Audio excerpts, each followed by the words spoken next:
同样的模型和流水线，以前要写几百行胶水代码，靠 print 调试，现在画一张图就能自动生成4个 API 端点，直接 curl 调用。你拖一张图，把 flex 画图、TTS 配音、LLM 起标题串起来，这张图它自己就成了能 curl 的 API， 还能一键扔到 href spaces 上跑。想想你平时做的 AI 应用，几乎都是流水线，先生成图，再去背景，再写标题，但框架里没有一种内建方式帮你把这些步骤串起来，全得自己写胶水。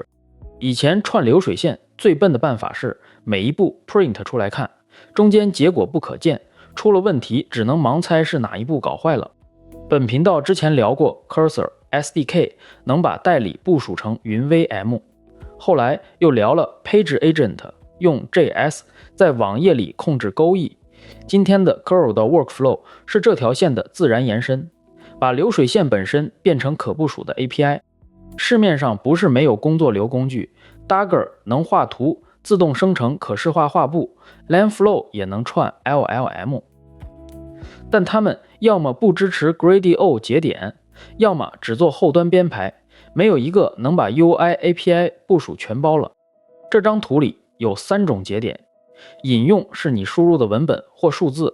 算子是你调用的函数或模型，主体是输出的结果，算子可以挂 Python 函数、HF 推理模型、别人的 Gradio Space， 甚至数据集型。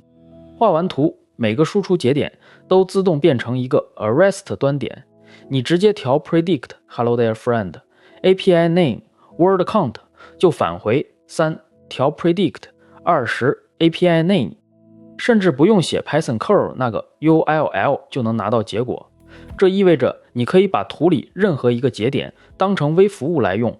顺着这套架构， AI Media Studio 把生成、配音、标题3个节点串联，通过不同端点各自完成独立推理。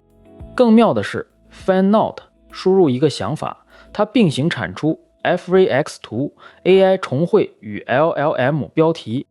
一个入口4个输出，全部自动成为可用端点。这种简单至极的逻辑，常让人怀疑 Gradio 是否真配得上 HF 的收购价值。这种极简的逻辑之所以配得上被高价收购，是因为它还能演化出 Data Detective 这样直接处理数据的能力。每个节点独立输出，前端无需任何逻辑。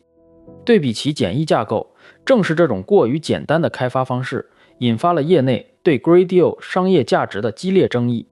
但代价是每个节点都在调用远程 space， 延迟与 token 费的自己扛。官方对此往往闭口不谈。这种屏蔽技术门槛的简单化处理，究竟是极简主义的胜利，还是对产品深度价值的透支？为避免透支这种深度价值，开发者现在开始转向 Zero GPU， 只需加个装饰器就能借用云端 GPU 运行重型模型。正是这种降低模型部署门槛的装饰器方案，让它挤掉 Streamlit， 成为承载所有 Space 应用的核心位子。跟 Langflow 比，它不支持 Gradio 节点；跟 Airflow 比，它偏实时交互而非批处理调度。所以如果你要的是快速搭个能给别人看的多模型 demo， 它是唯一把 UI API 掰死部署全包的选择。最后给你一张避坑清单，